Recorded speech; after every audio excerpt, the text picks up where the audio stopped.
Bonjour tout le monde, bienvenue dans une nouvelle vidéo.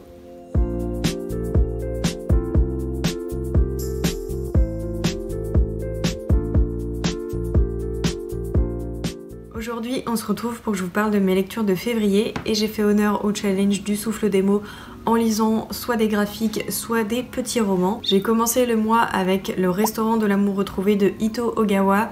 J'avais adoré La papeterie Tsubaki l'année dernière et La République du bonheur. C'est une lecture que j'avais adorée, vraiment toute son écriture m'avait bluffée, j'ai été tombée amoureuse de son écriture tout simplement. Malheureusement, j'ai pas aimé Le restaurant de l'amour retrouvé, ça a été une grosse déception. Et j'étais vraiment triste d'être déçue d'un de ses romans. Je vais vous résumer rapidement l'histoire. On va suivre Rinko qui a 25 ans. Suite à une séparation, elle va retourner à la campagne chez sa maman, avec qui elle a une relation assez compliquée. Et elle va y ouvrir un restaurant où sa clientèle sera basée que sur une personne par jour pour qu'elle puisse avoir un maximum d'informations et créer une formule spéciale pour cette personne. Et elle fait au fur et à mesure un peu fureur parce que sa cuisine est vue comme un petit peu magique qui résout un peu tous les problèmes. Donc sur le papier, le résumé me tentait de ouf, il avait l'air incroyable. Mais dans l'exécution, j'ai pas aimé deux points majeurs. Alors l'écriture est toujours aussi bien, j'aime toujours autant l'écriture de Ito Ogawa et je continuerai à lire tous ses romans. Mais là, il y a deux points qui m'ont dérangé. Le premier, j'ai pas compris le choix de Rinko dès le départ. Parce que du coup elle était en couple avec un garçon et elle est partie travailler et le soir il n'y restait plus rien dans l'appartement, il avait été entièrement vidé par son ex du coup, sauf que Rinko, au lieu de chercher une explication, elle rend les clés à son propriétaire et elle prend un billet pour retourner chez sa maman. Sauf que dans le lot, il y avait toutes ses affaires, notamment ses ustensiles de cuisine qu'elle avait pris un grand soin à sélectionner et à acheter au fur et à mesure des années. Et là, elle veut pas chasser son ex en disant « Frère, pourquoi t'as pris toutes mes affaires? Ça va pas la tête, je vais te casser la figure. » Non, elle s'en va chez sa maman. Pourquoi? Je trouve ça un peu étrange. Mais après j'en ai discuté avec une bibliothécaire qui m'a dit oui mais sous le coup de l'émotion, du choc, je comprends son choix. Du coup j'ai un peu ravisé mon jugement et je l'ai un peu apaisé. Alors je comprends que sous le coup du choc on peut faire des choses un peu étonnantes et étranges, mais je trouve quand même son choix étrange. Voilà.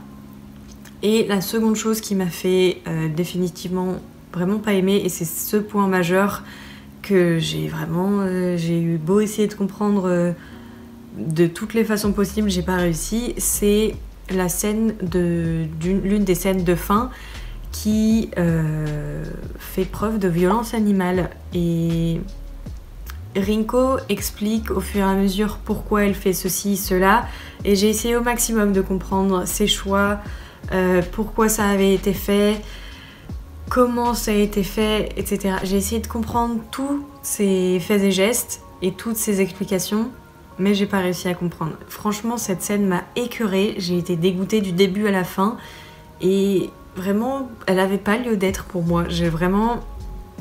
Ah, ça me dégoûte encore rien que d'y penser.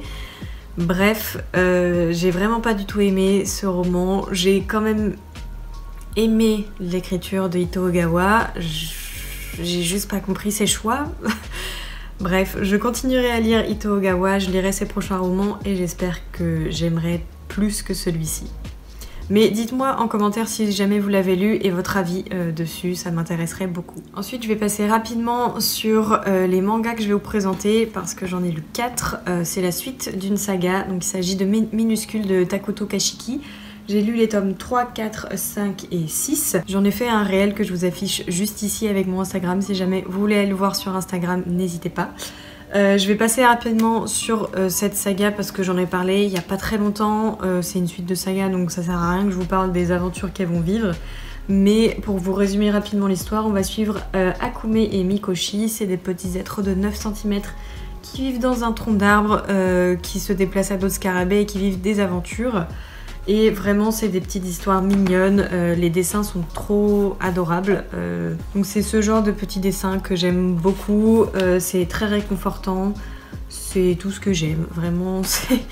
J'ai pas grand chose à dire et je suis plus très objective pour cette saga. J'ai appris du coup à la fin du tome 6 qu'il y avait une série animée qui avait été faite à partir des mangas.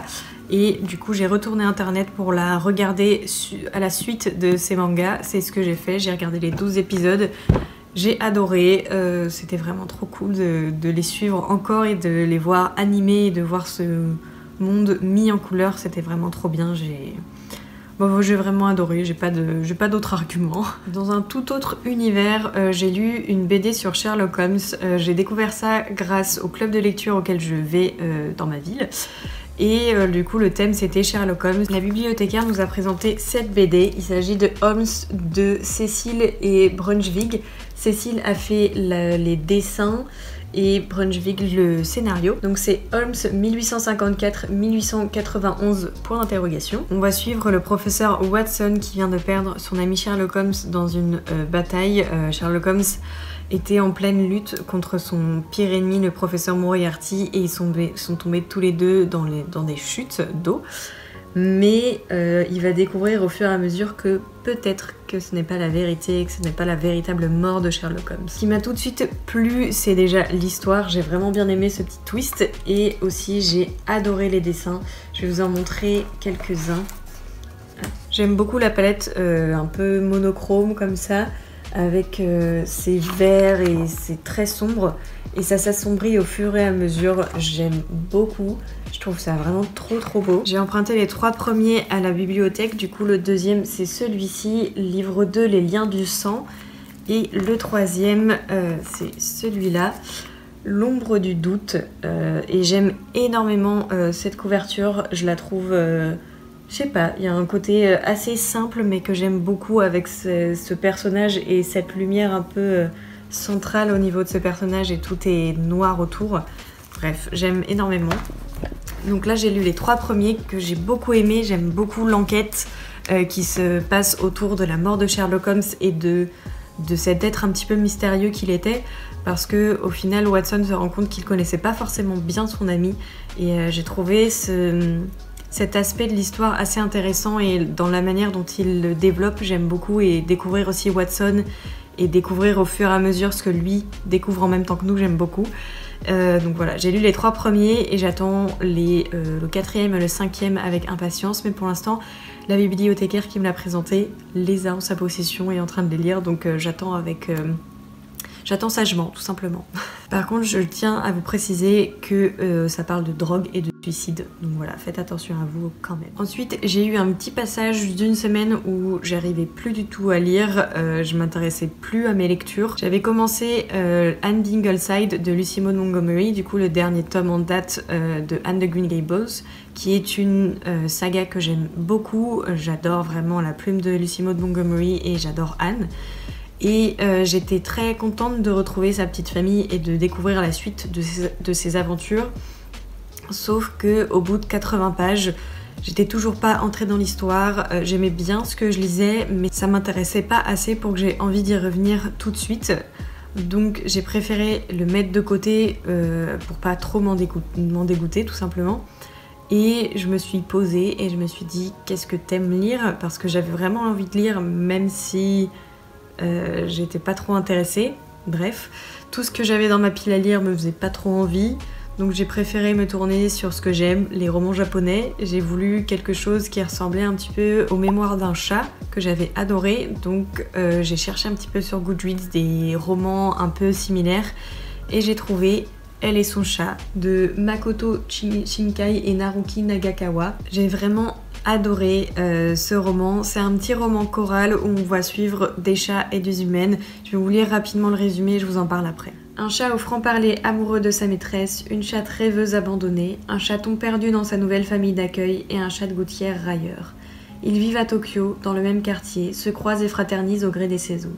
Et non contents de bouleverser le quotidien de leurs humaines respectives, ils finissent par entremêler leur vie. Voilà, c'est tout ce que j'aime, des femmes, des chats, un roman choral, parce que vraiment j'adore ce format. Je l'ai découvert du coup avec Au prochain arrêt de Hiro Arikawa.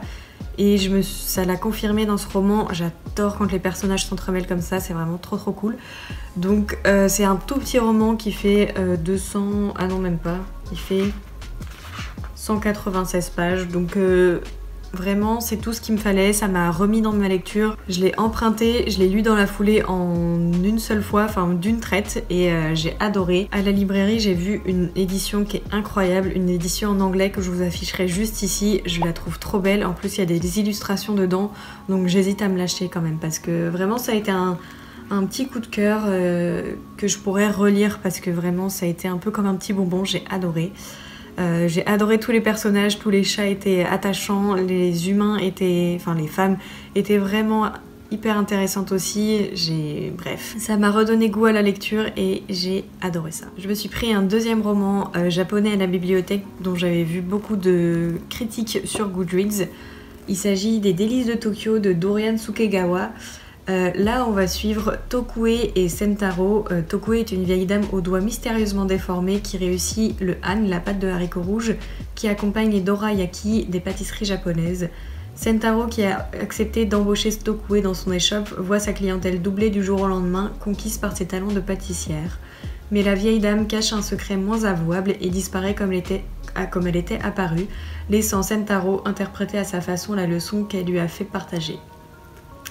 Voilà, au final, je vous ai lu le résumé. C'est un roman que j'ai beaucoup aimé aussi. J'ai adoré les personnages, autant Sentaro, Tokue que Wakana, la jeune fille qu'on voit juste ici, c'est une lycéenne. Et vraiment, Sentaro a été un de mes personnages préférés parce que c'est pas un personnage idéal, il a vraiment beaucoup de défauts. Il se rend compte de ses défauts, il les assume, mais il en est pas pour autant fier. Et il les améliore au fur et à mesure, il corrige ses défauts, il fait des rechutes, enfin bref, voilà, il y a beaucoup de choses qui font que j'ai beaucoup aimé Sentaro. Et aussi j'ai adoré Tokue, c'est une vieille dame, déjà j'adore les personnes âgées en règle générale, surtout dans les romans, je les trouve toujours extrêmement mignons, dans la vraie vie aussi. Voilà, je viens de déclarer mon amour pour les personnes âgées, c'est très bizarre. Donc j'ai beaucoup aimé la suivre, j'ai adoré sa vie, je trouve son histoire très touchante.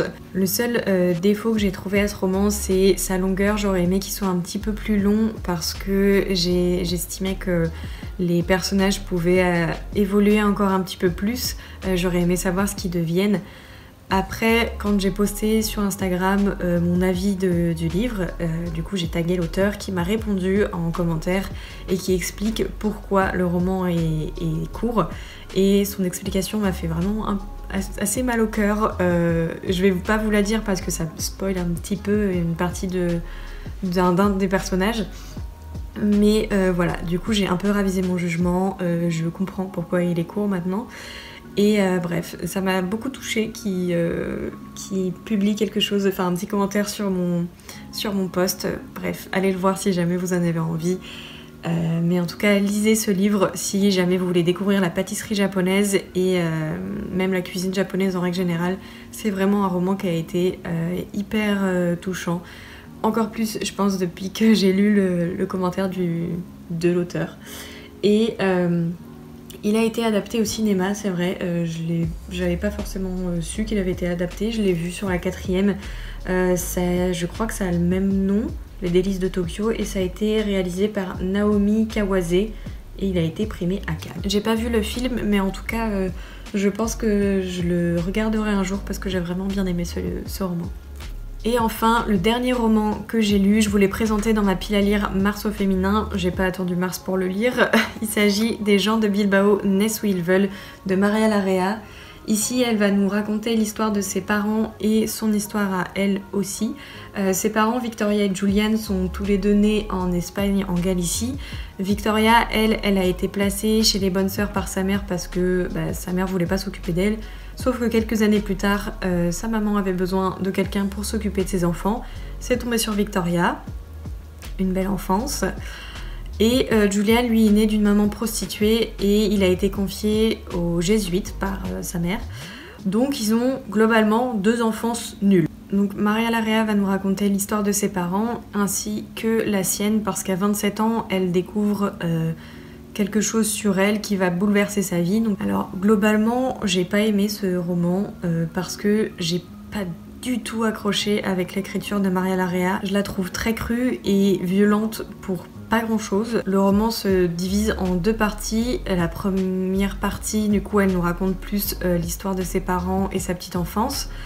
Et globalement, j'ai pas trop compris où elle voulait nous amener et j'ai pas aimé la façon dont elle écrivait déjà, comme je vous l'ai dit, mais aussi dans la façon dont elle dépeint un petit peu ses parents et la manière dont elle leur conte les choses. Je la trouve un petit peu injuste à certains égards envers sa mère.